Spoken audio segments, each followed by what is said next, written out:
9, 8, 7, 6, 5, 4, 3, 2, 1.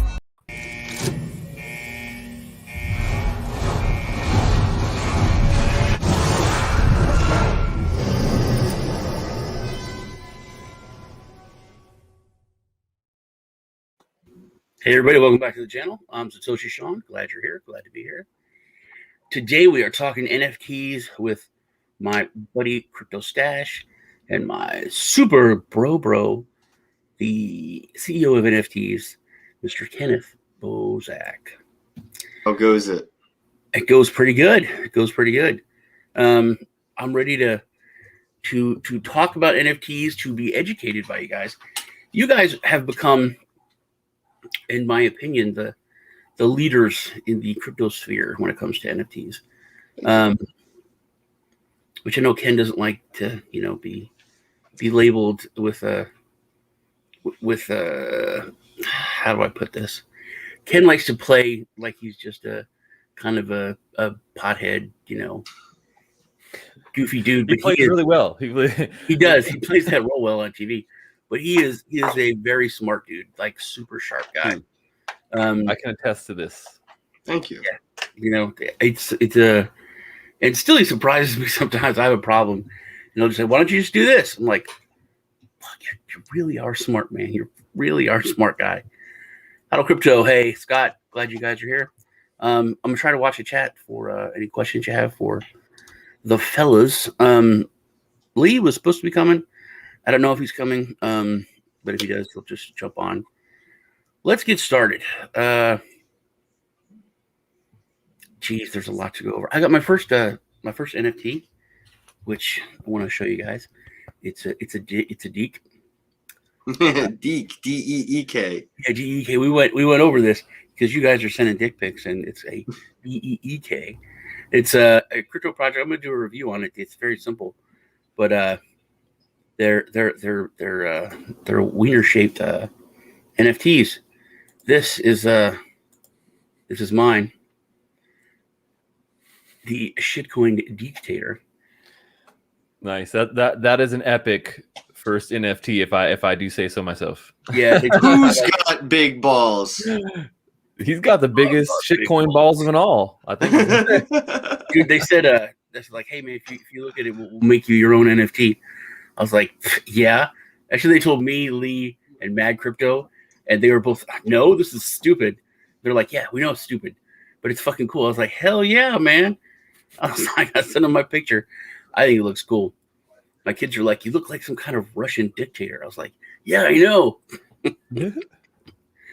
But yeah, I thought it was pretty cool, man. And then they have some really cool ones, and that's the thing, dude. You start looking at it, no matter what platform it's on, whether it's Wax or BD or whatever, and you just like go down the rabbit hole, like with crypto. You're just like, oh, this is cool, man. I'd like to get that. Oh, it's weird. So Auto Crypto said he got airdropped NBA NFTs, Cool Cats, limited edition. After reading Cats, It's true. I missed out on that, and it's jacked up because I did both. But what happened was I actually unsubscribed from the CryptoKitties newsletter like a year ago, and so I didn't get this notification. So like everyone's like, "Oh, you didn't get it, Stache? You've totally been around on both." And I'm like, "Yeah," but I unsubscribed from their newsletter. So there you go. It's like, what was it, Icon? That's why I tell people they have to be overly active in communities, like overly active. Be super on top. It's FA over TA season, everybody. Oh yeah. Oh, excuse me. Yeah, that's with me and Kiffs. I'm more FA. He's way more TA. But you remember, it was Icon? You signed up for their newsletter. They gave you like 1,000, and then it went to like $9. So everyone got like $9,000 just for signing up for the newsletter. I always think of that anytime there's some newsletter or something like that. Like, should I unsubscribe? No. Okay, so I wanted to hit on a lot of things with NFTs because it's moving really fast. Hey Jeff, welcome. Please remember to crush the like button. Also, I didn't even go over this. if you haven't checked out Stache's YouTube page or Ken's page, check them out. They're very, very good channels. Been around for a while, especially Stache is a lot more crypto fundamental focused and all, more, I don't want to say business because he's a fun channel. Whereas Ken, you could just watch Apex Legends for hours or other things. But he has that's a good way of, that's a good way of talking about podcast on over on Ken's channel. Ken called the NFTs like Divi a new kind of NFT. They're fungible, non-fungible tokens. So I thought that was kind of a good thing to start, because a lot of people are really pumped up and crazy about Divi. And I know you're not. I know you're not, Ken. I think it's going to be like the Facebook coin.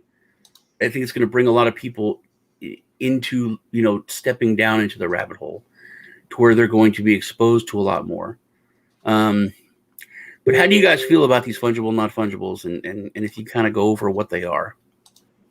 I'll let Stache take the helm, and I'll chime in around the end. Well, so okay, I'm going to guess what Ken means by fungible, non-fungibles.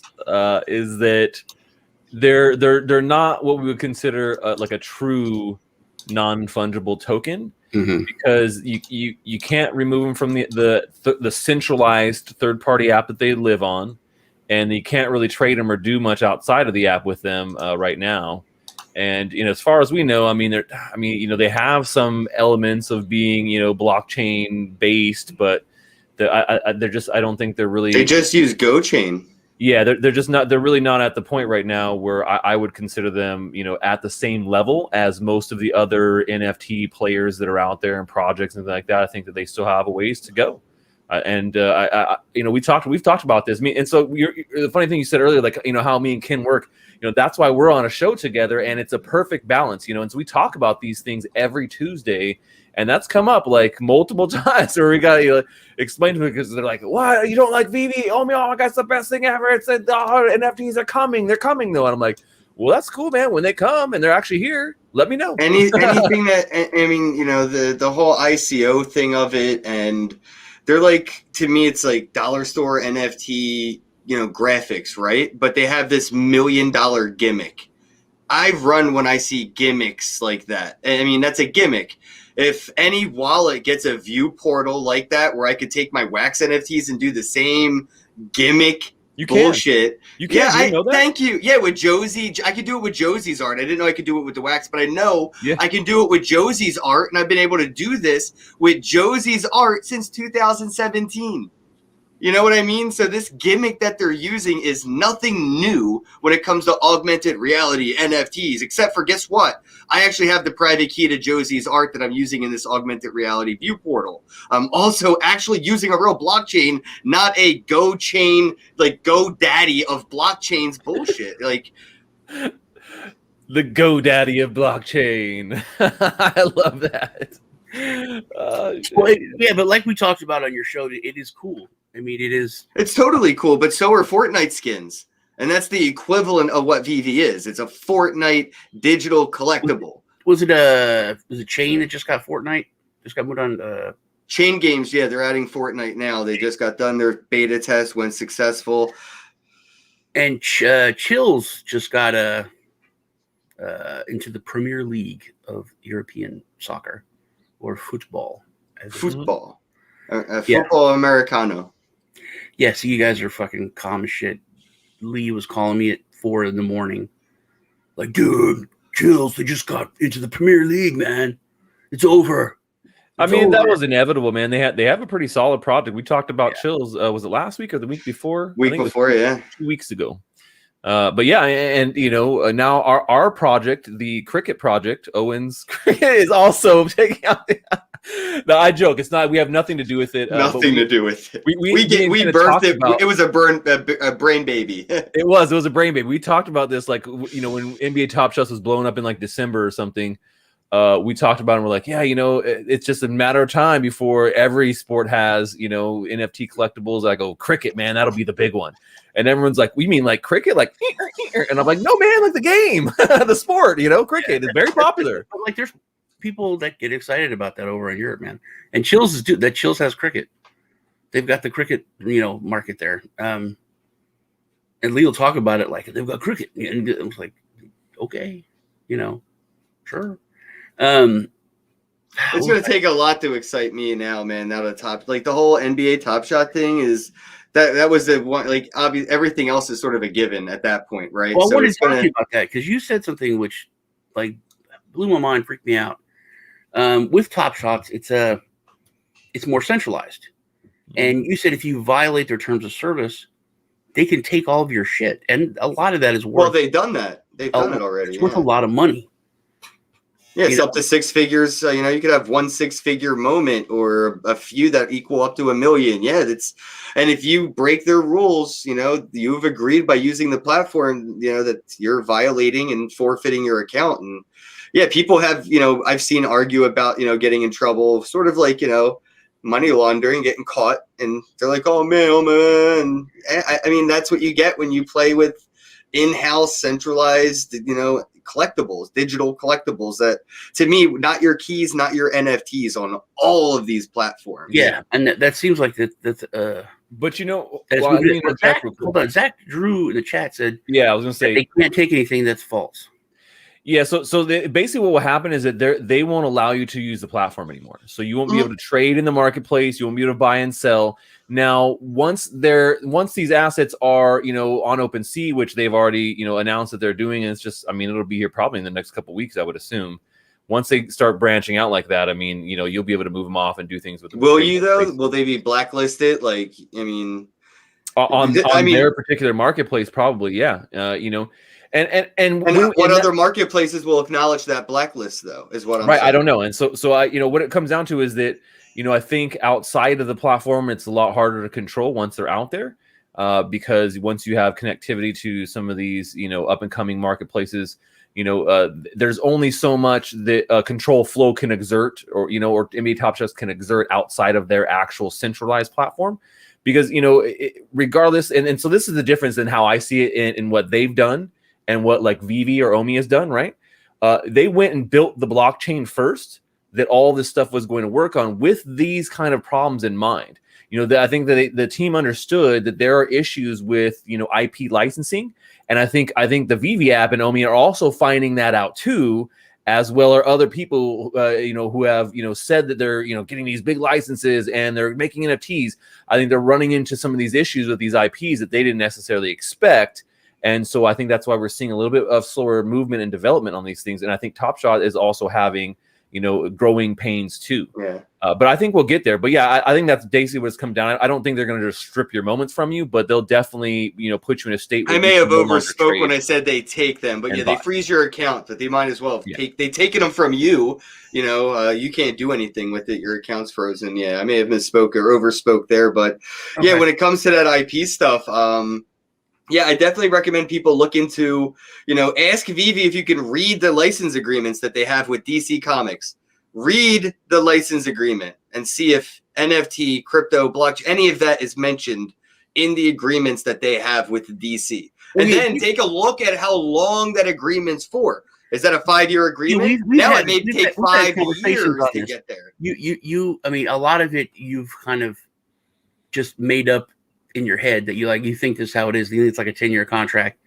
You don't think that they're going to be ever allowed to be sold on a third-party platform, that you can buy these NFTs, but you don't think they're going to be allowed to sell them in the future in their marketplace. So no, because that's the same thing they're looking at. When you look at Netflix, why did Marvel take all their shit off of Netflix? Because Marvel wants their own streaming platform on Disney Plus, right? Mm-hmm. All these companies, like Stache said, are going to, with the IPs that these companies have, the way they're misusing that license they got, they're going to have to renegotiate. And the lawyers for the companies that are giving out the IP are a lot bigger than these little fish companies that are just going to have to forego everything they think they own right now and have the ability to do. So when DC comes into the room and goes, oh, wait, this is what you're doing with this content we license to you? Lawyers, get the lawyers in here. And that's what's going to Bring in the happen suits. immediately. Not just that, but Sheen on top. Sheen, Sean. I can't read Sean Sean without saying Sheen. My brain is just dyslexic. Anyway, you know what I'm really worried about? Vivi lives mobile. It's a mobile, living, breathing app. Fortnite got kicked off of the App Store because of third-party purchases. Yeah. You think these apps are going to live on iTunes and Google Play much longer? You know how long it took MetaMask to get approval to stay up on that marketplace? Forever. No, dude, Fortnite was like the thing that's like, as soon as I saw them and everything on Google and Apple fold out, I'm like, yeah, Vivi's going to get deplatformed. Like, look what they did to, what was that social media one that Trump likes? Parlor. I called that out right away too. I was like, Parlor, you're going to get deplatformed. And they did. Called it. Any kind of app or something like that doesn't have a way to censor things, they don't want to have anything to do with that. And that is the problem with the IPs as well, because like you said, they want to exert more control over these IPs than what blockchain is really intended to do. It's not intended to give as much of that centralized control. So that's why, like I said, with the Flow blockchain, they've kind of struck this what I feel is a decent balance. And still a balance that they're still working through, and that is being pioneered right now. But that's something we do have to keep in consideration, is that there's going to be ups and downs, because these IPs, they do want to have that kind of control. They're not going to just be like, all right, yeah, just go for it, man. Just anything you throw on the table, whatever you want to do. Because once it's out there, there's no way for them to be like, all right, we want to recall this shit. We don't want any of this stuff out there because we've changed our mind or we're going in a different direction. There's no way to do that once it's been put on the blockchain. You have limited control. So I think that's why we're kind of seeing here with Vivi. I think we're still seeing it with Flow and with Top Shots. But I do know that they're definitely trying to work through those situations. In particular, the NBA has been very, I think they've been very conducive working with the NBA, to be able to secure these licensing and to really do something unique and cool. And I think it's a lot harder when you're having to deal with multiple entities. Yep. Which is what you're kind of seeing with the VV app and some of the other ones where they're just pulling IP from different places. It's not just like a DC app, right? And we're just having DC characters and that's it. Like, they're trying to do it from a bunch of different places and a bunch of different IPs. So that even gets even messier. Dealing with one company is hard. Dealing with like 50, it's a hard thing to navigate. So we're getting there though. I think we're getting there. Topps Digital is kind of doing that too, and I want to tell people, 'tis the season to stay skeptical. Just stay skeptical, please stay skeptical. That's I can't push that enough. And like Dylan over here says, just because you hate a project doesn't mean it's not legit. I'm not over hating a project. I like what Vivi's doing. I think that there's a lot of potential there. But we do have to look at it from a objective standpoint and see where they stand. I think you're right. You need to be much more. You need to be much more objective, and also in this space, it really does breed scammers. That is just the truth. Because of all, and they're an ICO project with vaporware. That's all I'm saying. I've seen this with Oscar Mayer coin. Like Dylan said, Khan's not an idiot. I mean, that dude has been around. No, he's right. And the people, the team is solid. So when Sean was talking earlier about, he's like, I'm a fundamentals guy. Me too. I don't do TA. I don't really get, I'm not that I can't do TA, but I focus on the fundamentals, and, the team is a huge part of any kind of company. And, there's a proven track record there for sure. 100%. Now, that's not to say that we're not over here saying that, oh, he's trying to scam people. I don't personally believe it. Maybe Bosak does, but personally, I feel like they rushed this app because they saw the hype with NFTs and they didn't necessarily get all the things done that, people who understand NFTs have been here and, to the requirements of that level. I don't feel like I have to defend it at all. VV is garbage. I hate it. And I don't care if you think it's, I don't care. I don't have to, whatever. It's my life, my opinion. No, I know, yeah. I don't like it. I do hate it. And I'll never use it. And maybe I will if they actually gave me my private keys and actually use a blockchain that, I could run if they decided to stop. I don't know. Like Jasper said in the chat, you always do your own homework. I'm not in the mood for vaporware, and I feel like a lot of people in this space right now, you shouldn't have the time for it either. If you're new to this space, don't give vaporware your time. There's tons of things that are already doing things. You got to understand, though, man, that's a hard thing to identify for someone who's just coming into the space. Think about 2017, man, when there's so many new people. They had never had exposure to crypto, and all these projects that they seemed amazing. They're like, name one of them that did this. That is game changing. But the problem is that lots of people got taken for the money because, you know, they have these amazing white papers and they put a demo out or they got a product out that seems like it's going to go the distance. A lot of people, and you got MLB champions. You know, people never made it to the white paper. They had an amazing website. It was worse than a white paper. They had good marketing. They had a YouTuber telling you, you can trust me. I've done research on this. And that's what these ICO projects are doing. They're paying big YouTubers to promote them. And dude, I did a poll the other day on Twitter, bro. What's the best NFT blockchain? And Ecomi or whatever they are, right? They're bots, bro. I could do a poll right now about anything else. I'll never have that engagement. When you see a project engage with shit like that, like out of nowhere, that's a red flag. Run immediately. They're spending money on bots. They're like that.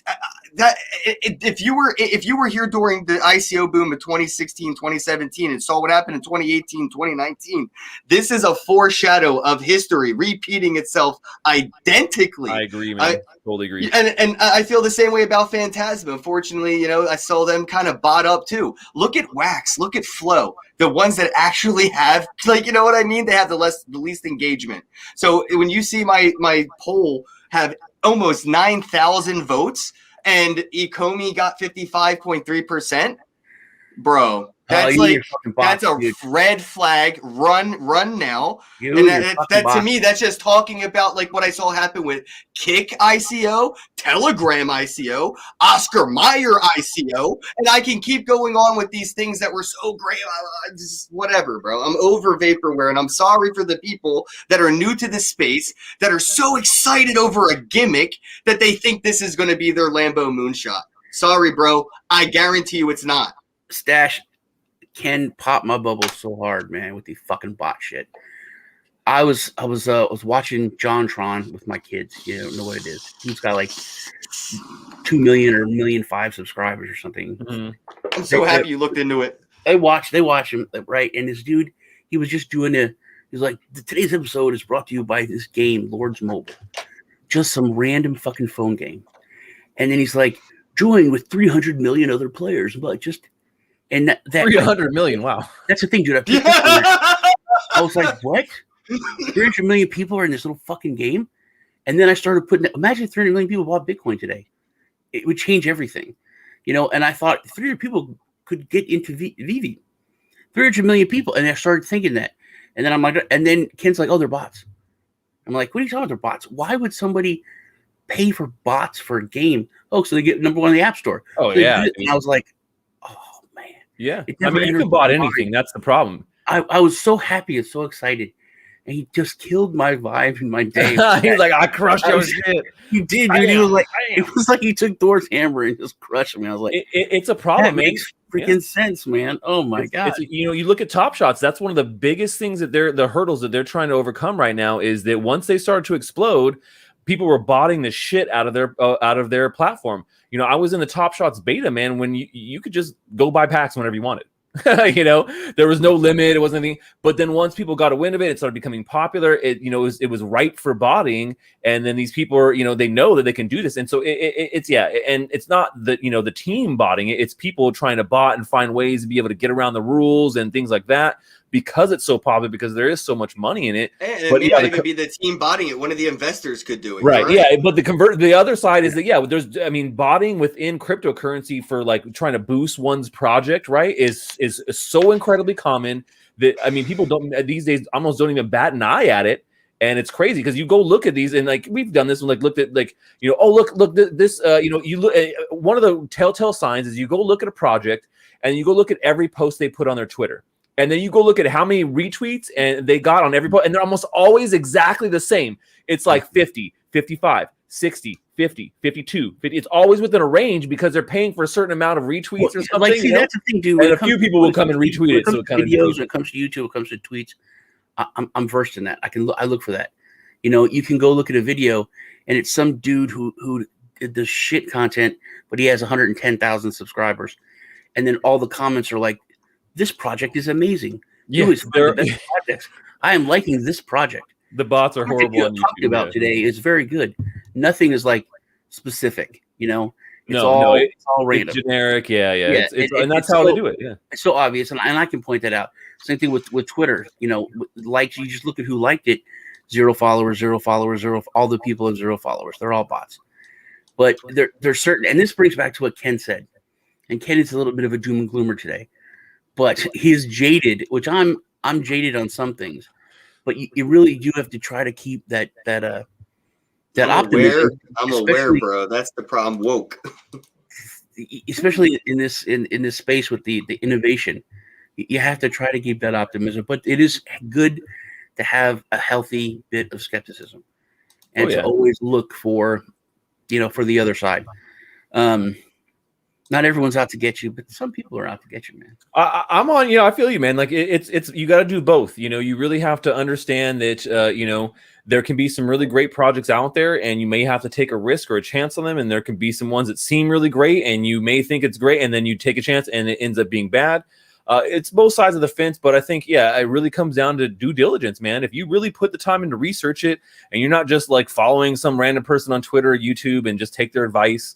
I think that there's a lot more you can find in these projects, in particular, finding out what's going on in the community. Like when I go into a community channel for a project, if all I hear about people talking about how amazing it is and how the price is going crazy, and that's the only thing they're ever talking about, then that to me is also a red flag, because a community should be talking about a lot more than just price action, and that it's the most amazing thing they've ever seen.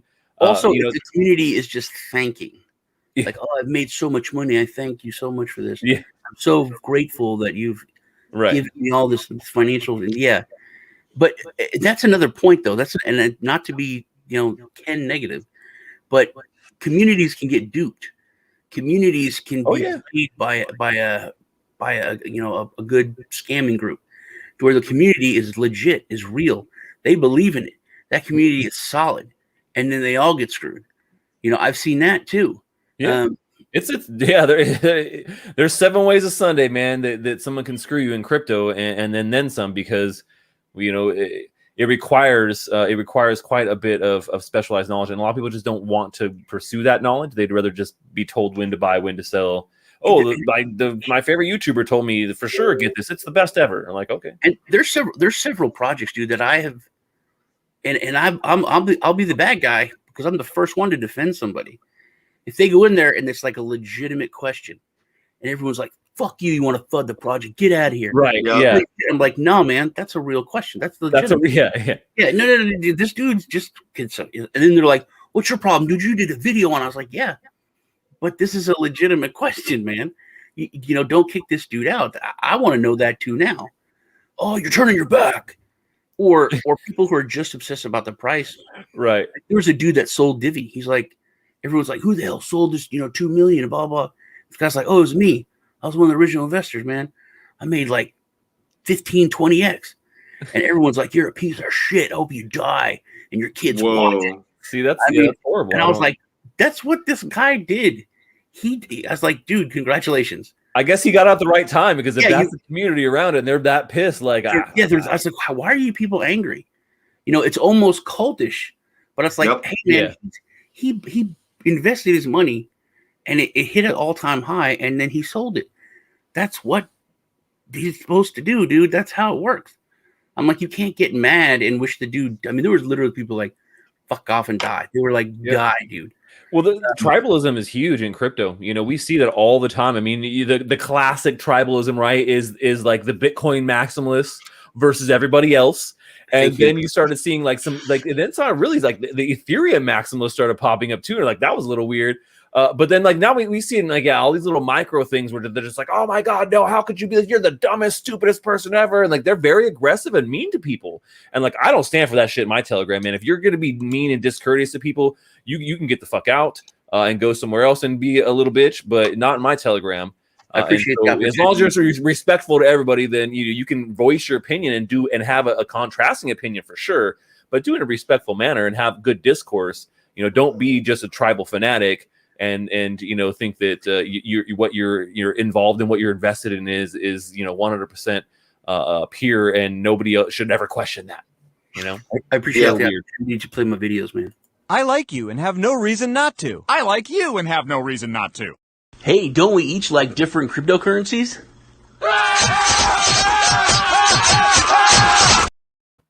Yes, exactly. Yeah. So, and that's you know, I don't really get it, man. But there's some people who like really die hard like that, you know. And I feel like that about Ethereum. People making NFTs on Ethereum right now, I can't stop calling Ethereum the Scientology of blockchain.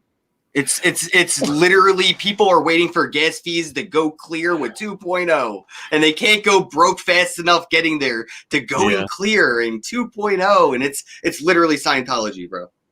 Well, I mean, it just, I wouldn't call it Scientology. I mean, I think that there's a lot of people who are heavily invested, not just like money, but also time-wise in the network. Right. Yeah, exactly. And they're invested in this. I think we're going to get a scaling. So, I mean, we're already seeing some really great ones coming from like Immutable X is coming, JumpNet from India. It's all secondary, all sidechain, all not Ethereum. Yeah. It's all something else.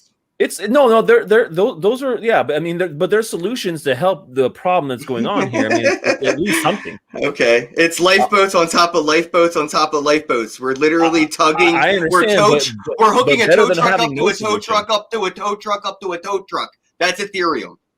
Yeah, I mean, I'll still prefer that over no solution. You know, I think there's a lot of great developers and people who have put a lot of time into Ethereum, and you know, knowing that this problem is something that could happen. But you know, it's a hard thing. Like once we've already put 2 years of development on Ethereum. Like, what do we? You know, it's a hard thing to pivot from. So I do think Ethereum is holding this space back, dude.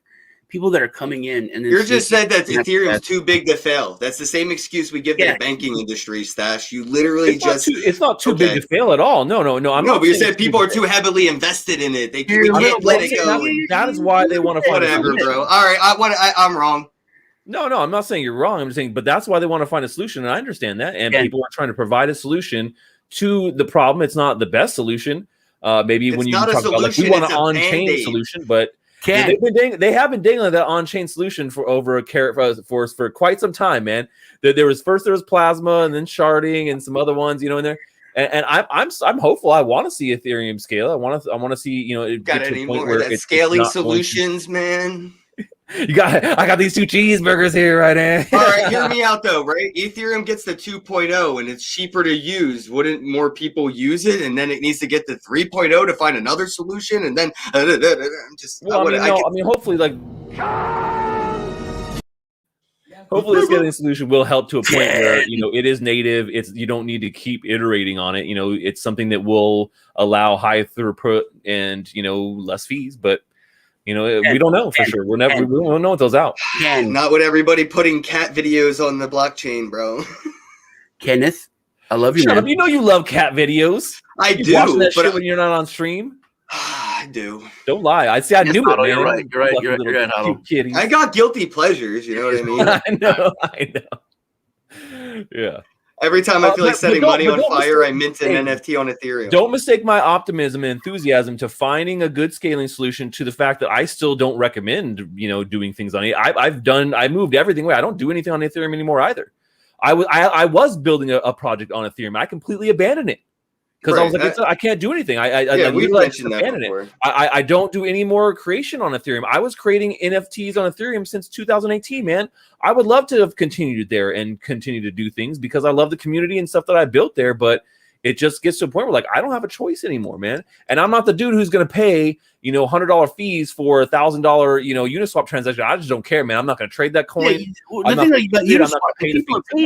People are paying those huge fucking gas fees and fees on Uniswap. Not doing it, man. I mean, don't care. It's ridiculous. It's not like a little crazy. It's like $80 to do a trade. Yeah. I mean, come on. Binance Smart Chain. Yeah, HODL Crypto, man. You're right. Like that's also a possibility too. It's got an ETH bridge. And so what they're doing on Binance Smart Chain is great. I mean, people say, oh, it's very centralized. It's saying to all the producers. I'm like, yeah, it is. You know, it's not like I don't know that. I understand exactly how it works. But if there's one company, I will say this, that I give a smidgen of actual trust to without having to verify, do all the things I normally would recommend, it is Binance. I'm not going to lie.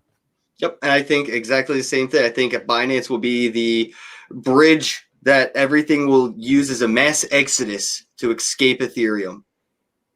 And I've been talking about projects Binance will. Smart Chain for months, man. I've been saying, you know, I don't know why people aren't on like PancakeSwap doing these same kind of stuff they're doing on Uniswap, but paying 30 cents or 40 cents per transaction, which is reasonable. What about stuff which we're not talking about NFTs? What about stuff like 1inch and those aggregators that, you know, look at all the different swaps and then give you the best deal? I mean, it's still not. I mean, best deal, I guess. Yeah, you're probably still paying pretty high fees. I don't know that it's going to be, you know, much better, but maybe a little bit better. Yeah. We can talk about NFTs. Let's segue back into it, bro. Go for it. Well, I wanted to talk about like just the speed at which NFTs are the space is moving. The fact that, you know, there's people talking about NFTs that don't know even what NFT stands for. I wanted to go over this, especially with Stache. I was bullish on NFTs before they were what, you know, people consider NFTs today. I consider these entertainment NFTs. Like years ago when they first came out with the idea of NFTs, I was like, this is amazing. This is going to change the world. You know, this is like land ownership. And like you did the thing on was it Etherland, which I was part of that back when it was a field coin, way in the beginning, like the pre-ICO stuff. And that was talking about like countries that there's not a stable government. You know, you could have had a farm or a plantation or something that's been in your family for generations, but you don't have any actual physical proof. And even if you do, the government's changed hands 5 times in the past 15 years. No records. So if the new regime comes in, they take over your farm, even if that gets stomped out and the U.S. comes in and bombs everybody and gives them freedom, then you can't go, hey, this is my farm. Like, no, it's belongs to the government. Like, well, no, it's been a family for, you know, 15 generations. Well, we'll sell it to you or something. You know, there's no proof. So with NFTs, no matter what happens, no one can take that from you unless they can. Yes, they can. They'll just tell you they don't give a shit about your NFT. They don't acknowledge what you're saying. Oh, I own that property because I have a doodle on this paper. Yeah. But if you have a bad government that would do that anyways, they'd probably if your NFT of your property don't mean shit. If things get straight and you're able to, it doesn't matter, dude. The guy with the gun's still gonna take your land, and your NFT doesn't matter. Yeah, just being real. It does matter. No, it doesn't. Yes, it does, Ken. No, not unless your government's law acknowledges that NFT as being a municipal certificate. That's what I'm talking about, Ken. Eventually, if it did, but even if it is a municipal certificate and you have your deed to your property, the government can still seize your land by going to that municipal building and saying, give me that deed. That NFT that you have, they'll just say that mint number is now blacklisted. They'll mint a new NFT that backs the property that they stole, and you'll have a blacklisted, invalid NFT that the municipal building doesn't acknowledge as ownership of the land that the government seized. It doesn't solve anything, bro. And I'm sick of people thinking blockchain is going to be the fucking way that we fix the way the government runs. It's not. I hate to get hyped, but it's really not the solution people are preaching. No, it doesn't. Okay, let me tell you why. Because if eventually things do get fixed, if eventually Hitler is destroyed, then eventually, if you have that proof, you can get back all the art that he took. You can get back all the things that the Nazis took. You can get back the gold that they took. Those rights can be wrong eventually if things get fixed. But without that, there's no hope whatsoever. Yeah, I mean, you make a point for sure, and you're right. Like when it comes down to retributions, like later after a now better government, or you know what I'm saying, has taken back over, that I could see maybe being a fringe case. But yeah, if the government's already government to acknowledge that ledger, though. Right, that's what I'm saying. Yeah, if an entity or a coup type government was going to take over, anyways, yeah, having an NFT or paper deed or no deed is not really probably going to stop them from taking your land from you. It really does come down to it being, you know, an entity that is going to abide by certain rules. You need the military to enforce it. If the military doesn't enforce the NFT certificate, then it's nothing. Right, because it's a physical asset. So it's so much easier to not enforce things or not play by the rules when you're in the physical world only. When you're in the digital world and that's the system that it is, then it's a lot harder to like just say, nah, screw the rules. I'm gonna just kind of do it this way. And sorry, everybody else. It's a lot I harder get to do Sean it. on it being like a ledger, right? I understand it's an immutable ledger, and I get that, but it's always going to come down to the guys with the guns that are going to have to acknowledge it, and then they're going to have to go back and see what was blacklisted, why, and life. It's still going to have title issue, deed issues. That's life, dude. That's life. It always has come down. That's what I'm saying. So it doesn't solve anything. It's still the same problem on a better technology. Now hold on. Now the problem of it being taken unlawfully, you're right. That's a problem that is not solved by this, but a problem of having reliable data that is immutable data and that can be accessed publicly by, versus just, like, oh, well, we just had it in our government records, right? Oh, no, that's our closed database. That is still a solution that is helpful. I think that's still an application that's helpful. Now, it's not going to help with the specific problem of like, well, if some dudes with guns take over your country, like screw your NFT, like, fuck your couch type of a deal. For sure, that's going to happen. But exactly.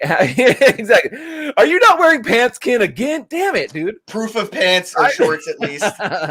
But in general, I think having a immutable database with that kind of data can be helpful in a lot of other situations. But once again, it does, it's still, it doesn't solve that one problem of like no one could ever take your land from you because it's a physical thing. And if they got a bunch of big guns and you got no guns or something like then they'll probably kill you. And they can also resell it. Even if they don't have your precious NFT, they can still resell your land. Yeah. That's all. It doesn't. It does still abide. It does still mean they have to abide by a system, to be able to have that, really have that validity in that case, in that use case. That's why I worry about and the whole garbage in, garbage out. I'm waiting for, and I hope to God this happens with people. I really do, because I hope it happens to somebody who has $100 million to spare. I really, really do. But the Eiffel Tower was illegally sold and illegally purchased twice in the history of title management. When deeds to property were first a thing, that didn't exist for it was just we own this. Okay, that's your word. We started putting that on paper. Some genius decided to say on a piece of paper, he was like, Eiffel Tower, lots of money. This is it. Hey, you want to buy that thing? Yeah, give me a suitcase full of money. Here's the piece of paper. Did it twice. Somebody's going to do that with Beeple art. Yeah, and well, that's what I'm saying. It just depends on how good the system is that they can take advantage of. There's ways that are super easy for someone to just like forge something that simple, then that's an issue. But I think that's kind of some of the problems that NFTs can help solve, and blockchain in general can help solve, is that if that's the system we're using and it's publicly accessible, well, then you can at least check it against that information. Know that it'd be almost impossible to tamper that information, and then be able to deny or accept a claim or purchase or it may be for something like that. And so, I mean, yeah, there's already people. I'm sure there's tons of people out there trying to copy other people's art and sell it. That's why we're seeing such issues with all these NFT marketplaces recently, is because they're trying to do their best to not accept art that is counterfeit type of art, or at least saying we're not going to verify you if we can find out, or if it is. And that's why they become more aggressive. So the people who are coming into the scene right now to do NFTs, maybe they've been an artist for a very long time, but they're just getting into NFTs. It's a hard thing to do. I want to ask you a basic fundamental question. It's one of the reasons why I wanted Lee here. Lee was just against NFTs until I started talking about Divi. Now he's bit by the bug and he's into it. And my kids have asked this, and it's one of the things that I thought was stupid about entertainment NFTs. If you're looking at them for sale, you see the NFT, you can take a screenshot of the NFT. If it's just digital, why actually pay the money to get this NFT? I have my own answer, but I'll let Stache go first. All right. Well, I'll put mine out there and you share yours. So the way I've put it, and everyone asks me this question because I've been on many podcasts and things like that. This is always one of the questions they get, and honestly, it's a valid question because it's a knee jerk. It's the first thing everyone thinks of. I could just screenshot this, but what you're buying with an NFT is not access to viewing. I'll repeat that one more time. purchasing an NFT is not about buying the access to view. It's not what an NFT is about. You're purchasing in conjunction with that image or artwork or video or whatever it may be, the history that comes with that, right? And a lot of that comes down to artist intent too. But the fact that you have data tied to this thing, so you could have the photo, but without the data doesn't mean anything. And if you could have the data, but without the photo, no one's going to want to buy it, right? Those two things combined together, the visual piece and the data piece, are what give it its value. Because I could screenshot whatever you want, but then go try and sell that on one of these NFT marketplaces. You could then check and see, oh no, this is not an original. You can see right here is the data. It didn't come from the artist. And you can trace that back, and that data is valid, right? And so, a lot of that comes down to the artist intent too. And so I can go into a whole other thing in that, but that's how I feel, is the dividing factor between like, oh, I could just screenshot it. Well, you can, but I don't think that you're going to be able to sell it for the same value that an original that is tied to the original creator would sell for. If you did, and then you scam somebody, and then I guess you'll get one or two, but that's so what you're saying in a nutshell, in basic common sense talk, is that I have a big painting in my living room of Starry Night. It is not the original. It is not. Someone else painted. But if I'm happy with the copy, sure, which would be the screenshot, but I can't sell it for millions of dollars. It's not the original Starry Night. So an NFT is the original Starry Night. Right. And then you can consider each mint, right, or each copy that the artist is then doing as a signed print. So that's kind of something if you are in the art world. Yeah. You have an artist, they do an original work, right? And then they'll do prints of that work. They came from the artist. He signed them. He did the prints, but then he physically signed them afterwards saying this is an official print. And that's essentially what you're doing as an artist now with blockchain. Limited edition. You're digitally signing it. You're digitally I think you have to understand something about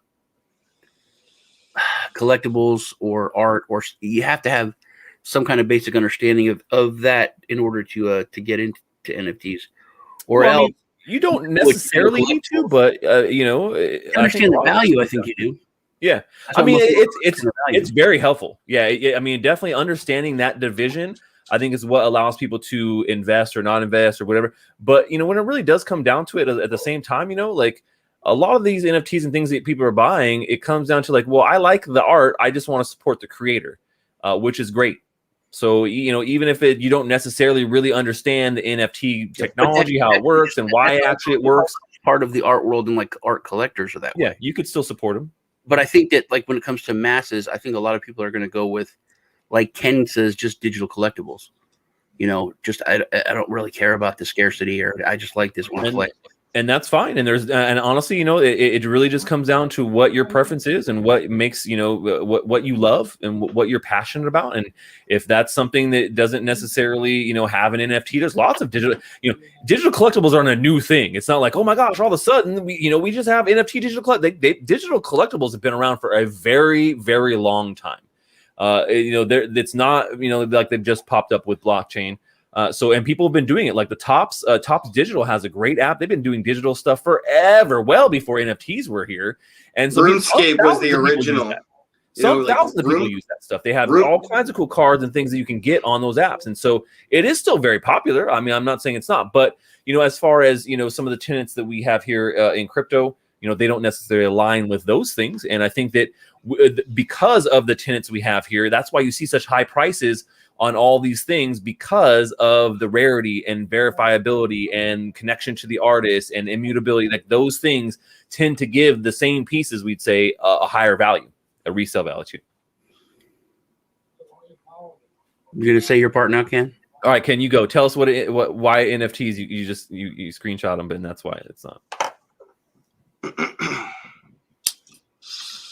He needs some motivation.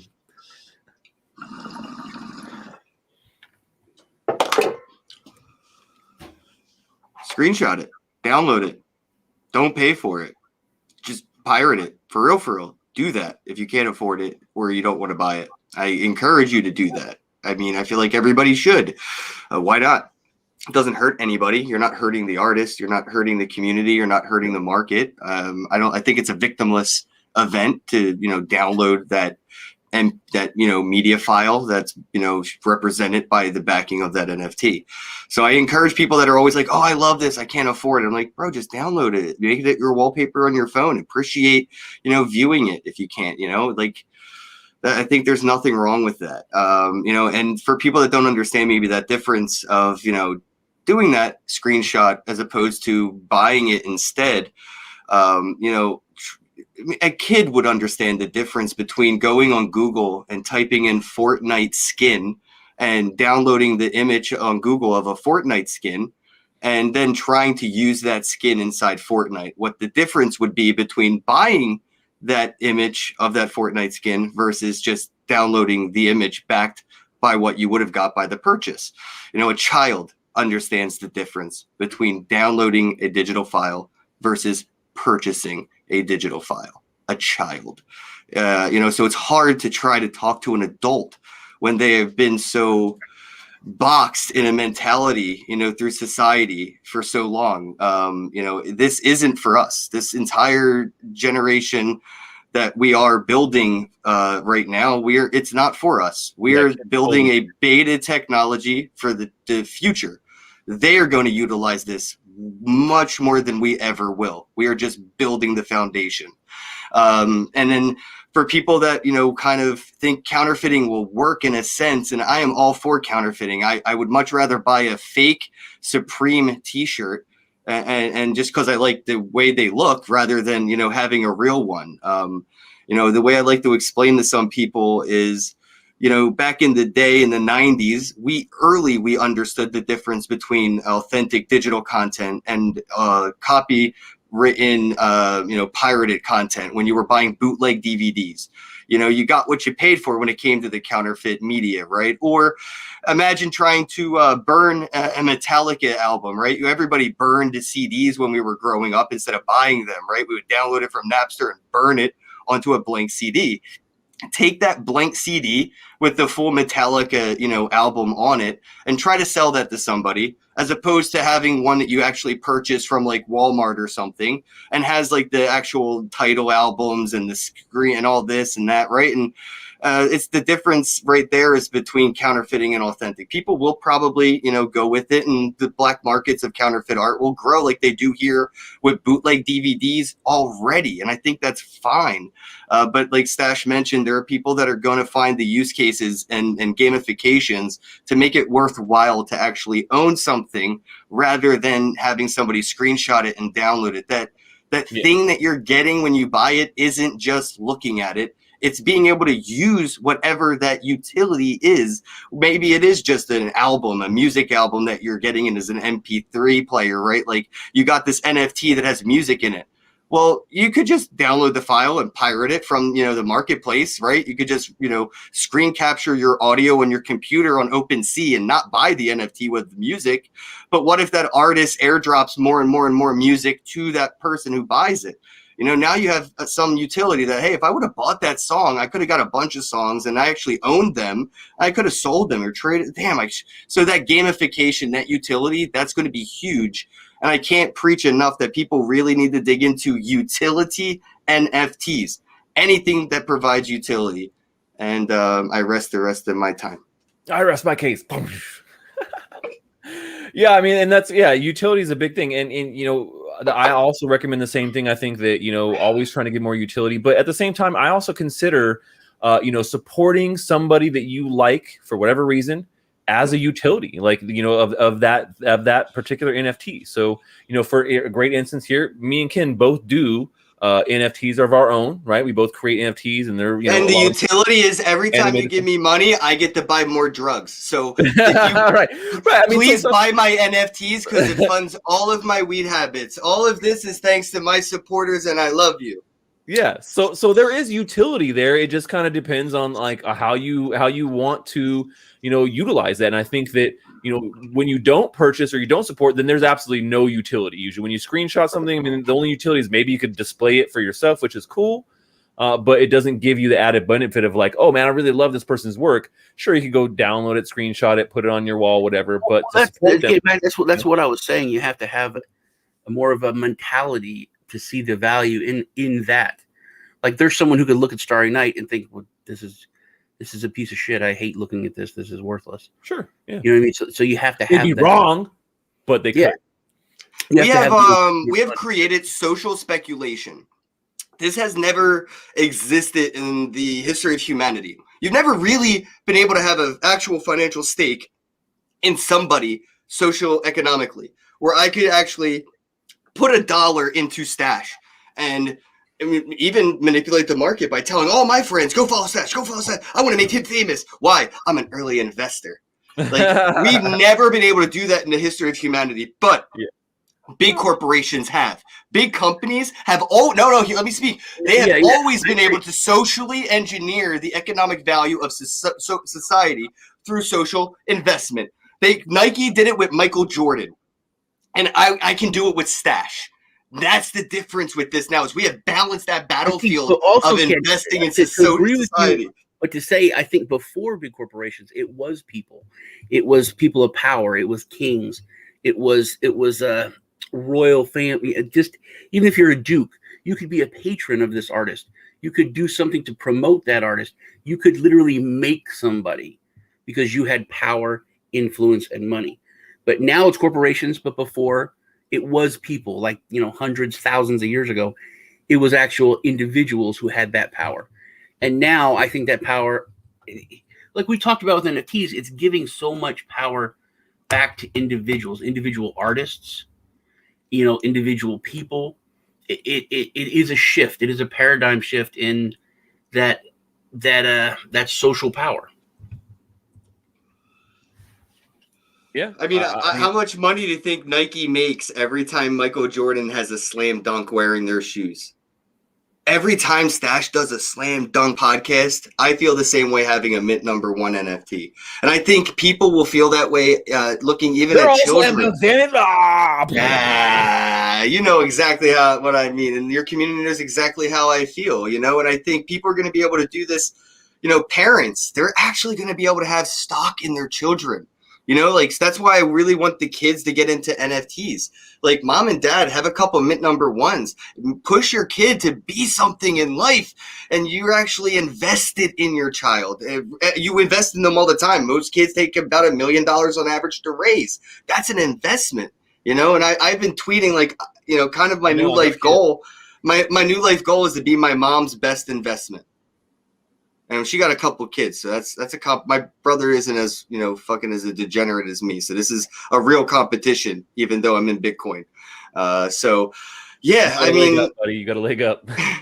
I just want to see people supporting people, pushing people to be better because everybody's invested in each other, and the better we all do, the better we all are off. And I think people will see that moving forward. I got a LeBron James NFT. Every time he does better and better and better, my NFT grows more and more and more. But I also want to see people lose when you do shitty as well. So when you're like, oh man, I took a hit here, or you're in the latest TMZ scam, and so that's the other thing too, is it not only now are you losing social clout, but you're also losing social equity, which is huge. Yes. So you really now you got to think about it. Now every action, everything, and that's a good and a bad thing, man, because now it makes people want to walk on eggshells, not like we already were. With how everything was going in the world right now, you can't say jack shit without someone coming out of the woodworks saying you offended them by something. It was a motion you made. You winked your eye too many times. You call it the VV a scam. White, you're too dark. You're too whatever. Or you're not enough something. There's always somebody that can complain about something here nowadays. And so that is also a concern, I would say, too, is that whereas, you can invest in yourself, invest in other people, but you also understand too, we're getting to this very weird time in how value is affected by social everything, social status and social connectivity as well, because we're all connected. So as you do something bad, it's not like now everyone knows. Before it was just your neighborhood, the hood, the kids in the hood they knew, or the families that you were associated with at school or whatever it may be, your social circles. But with social media and everything, how it's really just dominated our lives, a blanket domination. There's so many pitfalls with that being, with the value of yourself being tied to something like that too. So there's definitely good and definitely bad in that concept. Mm-hmm. We see it with GoFundMe and Kickstarter, though, right? People that are assholes don't usually get their goals met, right? You know, and people that have probably done some community service and uploaded a little bit of proof of like being a good person to their Patreon and GoFundMe, they're more likely to see their goals meet succession, right? Rather than people that are probably like me, just sat and smoked weed or whatever, right? Like, it's like, oh, I need money for my new car. You know, my car broke. People are like, well, do you like, you know, help charities with that car, or what do you do? They pick up like, what, you know, people are getting more involved in that sense. So it's happening already without tokenomics. It's happening. Well, I think that's one of the things about the social part of it that you were talking about. If you have a GoFundMe and you need money for your car, but you have a good story or there's a good reason, people will share that who don't know you. People will invest in what you're trying to do, take the time, and they'll promote it. And they reward you with a T-shirt from Teespring for $20. Now I can reward you with an NFT. Mm-hmm. Right, but there's a difference, because once you invest that, there's no way for you to then redeem that equity in any kind of way in the future, depending on their actions or what's going on. But if you're talking about some sort of backed token or even NFTs, whatever it may be, they can easily do it. Like, oh my God, my favorite artist, I've loved it. I've collected all their pieces. But did you see what they just posted on Twitter? I'm destroyed. No, I'm selling everything. I'm selling all the stuff. Stop. No, don't say that, because I'm waiting for cancel culture. It's here. It's already here. Oh my God. Are you kidding? You know how many Karens bought NFTs recently? It's here. So that's going to happen. And so the more we move towards that direction, we're going to see more and more of that.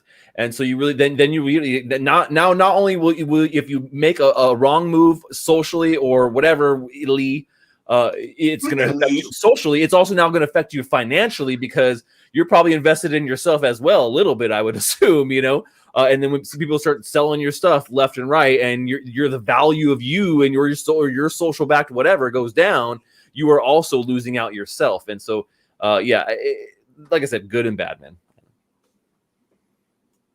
Yeah, I was having a talk with someone last night, young fellow, my Asian son, and hey, Sebastian, and he said, cancel culture is not really a thing. I was like, yeah, you say that because you're part of cancel culture, dude. You're on the other side. You're brainwashed by the media, Sean. I was like, no, man, it's a thing, dude. Well, this has not been exactly the talk that I thought it would, but it has been a good talk, and it's been good hanging out with you guys. Wait, what didn't we touch on that we could do in like 1 minute? Just so, Ken, I love you very much, man. I don't know why you're so angry today, but you are so fucking angry today. I wanted to have like just basic questions about NFTs and talk a lot more of the positiveness of what they're doing and what I think they can do, but we did not really touch on that. No, I mean, I think we did. You're always going to take the good with the bad, I guess. But yeah, we didn't go full positive on it. Fuck your NFT. Well, we can touch on that. No, I mean, honestly, I can touch on that real quick, though. NFTs suck. What I really think is one of the best silver linings of 2021 and NFT adoption right now for me is the fact that, we have blurred reality. And we talked about this with Stache. What is real? We don't know anymore, man. People are out there setting Banksy art on fire and taking a picture of it, and I mean, and mass consensus is acknowledging this as a real original, and it's just we're built. That's great. I think that part is beautiful to see, that we can teleport physical things to this digital metaverse of blockchain right now, and I think that that's one of the things that I think is a great silver lining. That we're drawing the line on what is real. Mm-hmm. I just want to jump right to the multiverse, man. Skip this stage and just go straight, all VR, all the time, everywhere, everything, all connected, seamless. But it's going to be a long time till we get there. Maybe it will be like 2075 or something. Who knows? 2077.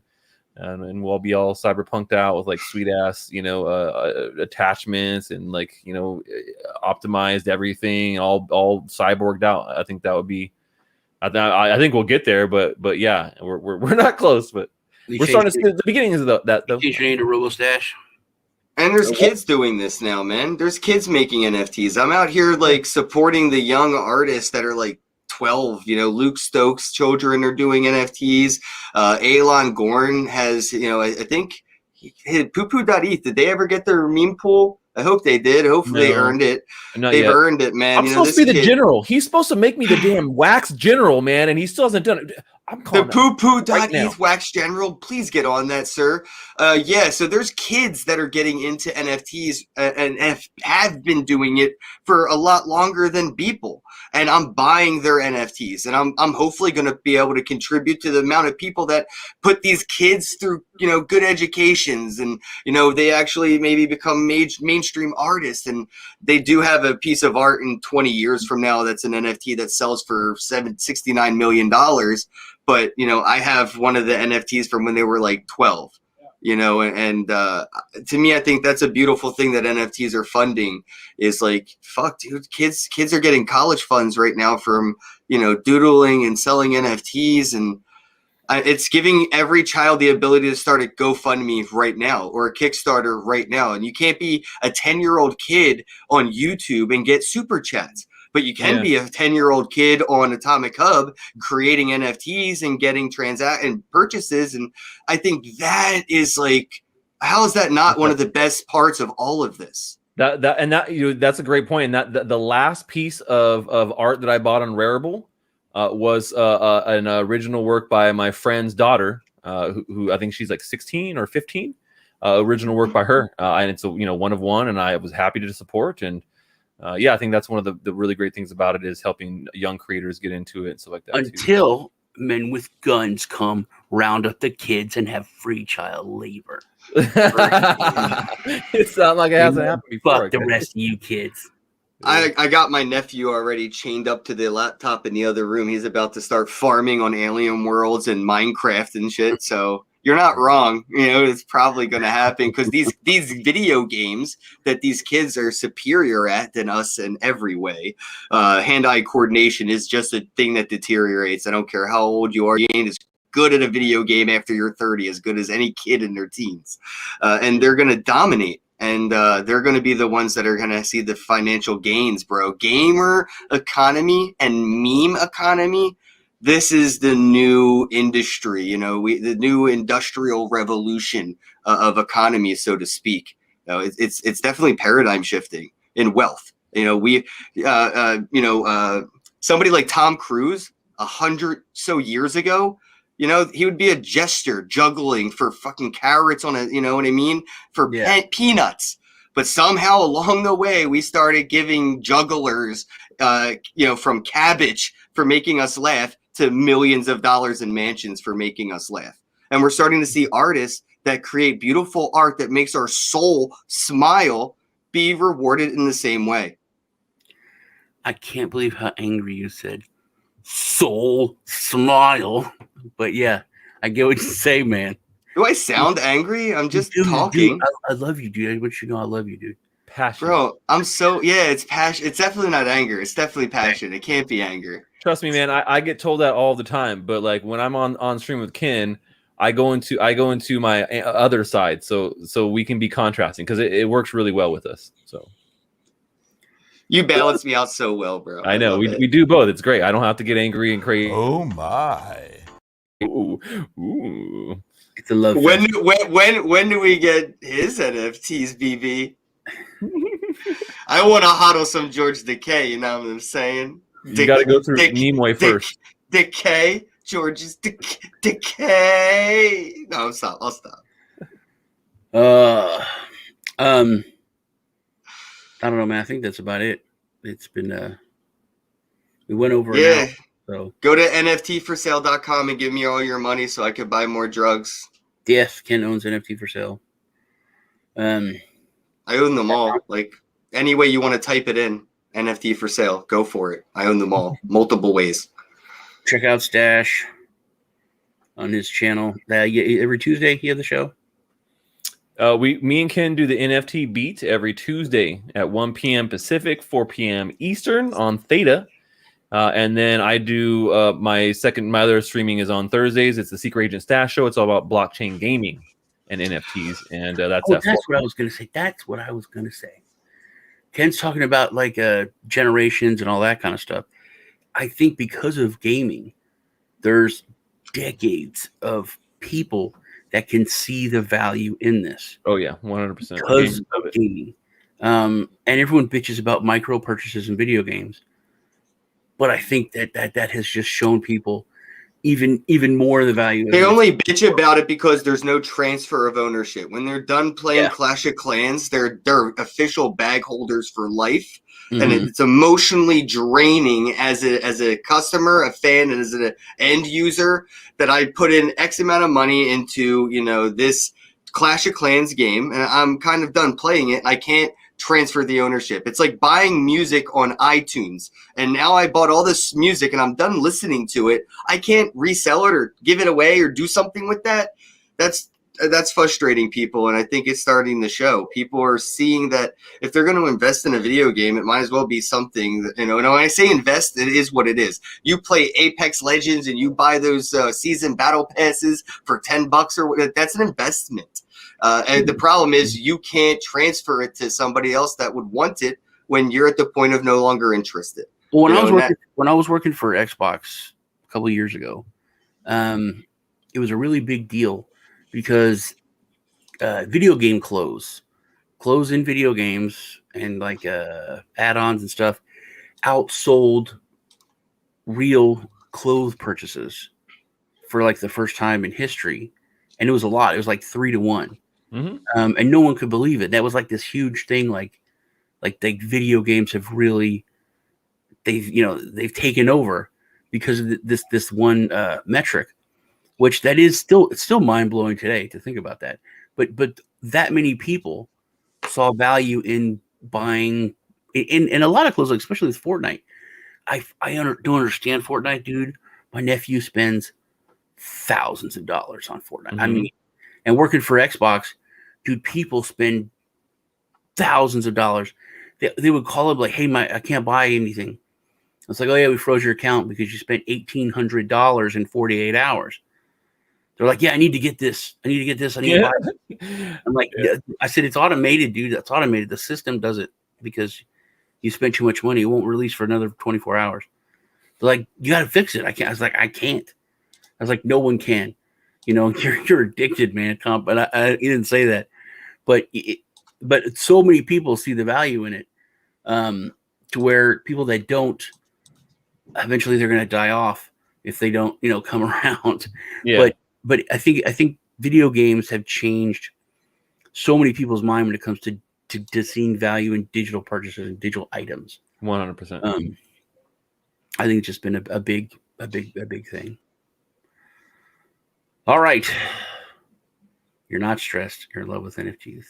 All right. I think Stache hit it on the head there. It's a passionate thing for me, man. I've been here. My first NFT was in like 2017. Just like literally, I still have it. It was a dick pic.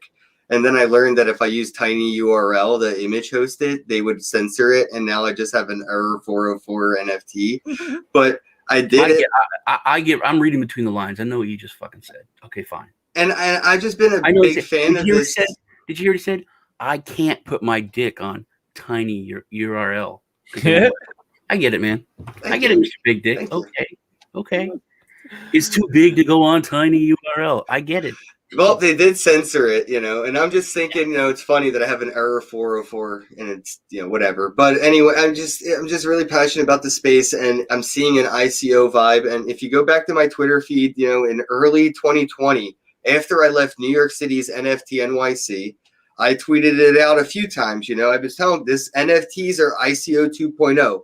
People are going to be using NFTs to raise money to build things to then use your NFTs that you already bought, hopefully down the line after they build it with the money you already gave them. And it's vaporware money. And some projects are killing it with that model. I can't, HODL Gods, 9 Lives, Splinterlands kind of did it differently, but same. Gods Unchained was probably one of the bigger NFT ICOs, but there's some out there that have succeeded and are still doing very well. But you have to definitely consider that, we're in a bubble right now of every mom and pop, random trying to get in on this cash grab event. And the odds of them being here in a year are very slim to none. Very. And I'm super skeptical, and I just have to be I have to be, because I'm super passionate too, so I have to love it as much as I'm, concerned and weary about it. And I have to ride both sides of it at an equal balance. Mm-hmm. Yeah. So I'm sorry if I sound hostile. It's just, I'm just at a point that, I'm worried for my community, and it definitely does scare me for them financially. People are paying a lot of money for. Well, whenever there's money, it's going to bring scammers. It's going to bring innovative scammers. And not even intentional scammers. Things just don't work the hell out sometimes. And that is what it is. Just things. That's all. They're not scams just because they didn't work out. That's a good point. But then you have to decide whether you want to give it the benefit of the doubt, to give it a chance, or just write it off. Me and Lee are going through some shit with that now, dude. We can probably talk about it. Everything that you put money into should not be for gains. It should be for love. You just want to see it work out, want to see it, exist and be an end user of it. This is the money that you could afford to throw in, the hat when they pass it around at church. And you're in love with this project to that level of godly where it's just, I just want to give you my money and just, I hope you the best. That's the mentality that will lose 9 out of 10 times. Give me all the monies. Yeah, see, I think it's somewhere. You never lose $1 when you buy something out of love. Or if you don't sell. Your co-host earlier this week said something which was very profound, and it's really every now and then someone says something so profound, it's just like you don't really get it till later. He said that love drives value, and everyone gets around that. It's like desire or this or the market, but it really is, dude. Love makes, if you love something, then it's valuable to you. The diamond industry is literally backed by love, bro. It's their whole ad campaign.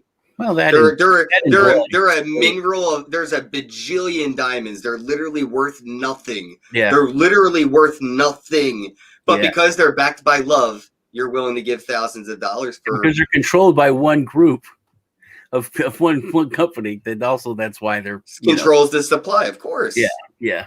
They're the diamonds are the ripple of precious metals or minerals. Yeah, we gotta watch that. De Beers will have us whacked. We're getting the NFT industry have us waxed. Oh, we're gonna do diamond NFTs. All right, yeah, diamond NFTs by De Beers. Yep. Backed by blood. Can you imagine taking your phone out and just proposing with a fucking NFT? Dude, will you scan my private key? I do. It's yours, baby. Brilliant. I'm going to make a platform that does that right now and make $1 million, suckers. Yeah. That is $1 million idea, because you know how much money people would pay? If you had diamond rings on Rarible, how much somebody's watching and going to do this overnight. Yeah. That is a great idea, bro. You got to delete this. Stop you got one of those Men in Black things? I got this $600 camera that I bought that I can't use to stream. Dude, I got a $300 camera that I bought that I can't use to stream, bro. Welcome to the club of useless tech. It's a nice camera, but it's like you can't use it for. You can't use it these are the shit coins of the physical world, right here. We bought physical shit coins, bro. That's what this shit is right here. When you're buying a shitty NFT. But yeah, man, thanks for having me on, bro. I really appreciate this. All right, man. Sorry I made you feel like I was, You're usually the happy guy, man. Well, I figured Stache could play that role. That's why I wanted him to go first every time. I got to play the negative person. Maybe I intentionally played that role. I let it roll out. Well, Stache, you're always nice and happy, dude. You always are. It's weird hearing you curse. Like when I watch. I just don't like circle jerks. I like that playing devil's advocate. I feel like I'm a kid and my dad cursed. Whenever it really is weird. I try and keep it fairly approachable when I'm doing videos and shit. But I mean, I cuss like a sailor usually, man. So if you ever meet me in person, you may think, oh, I'm not that much different in person. But yeah, I mean, I try and keep it focused, concise on things I do, and it's all good. But hey, guys, I do got to get going. I've loved this talk, but I do got to get going. So I think we're about to wrapping it up, though, right? Yeah, it was good hanging out with you guys. take care. Check out Ken. You change your name so much on Twitter. Try to tag you and shit, and it's like, oh my god, I'm just the CEO of NFTs. CEO of NFTs now. Crypto Stache is on Twitter and his YouTube channel. Hopefully you're already here. Please crush the like button. Subscribe everywhere. I am Satoshi Sean. It was good hanging out with you guys. Take care.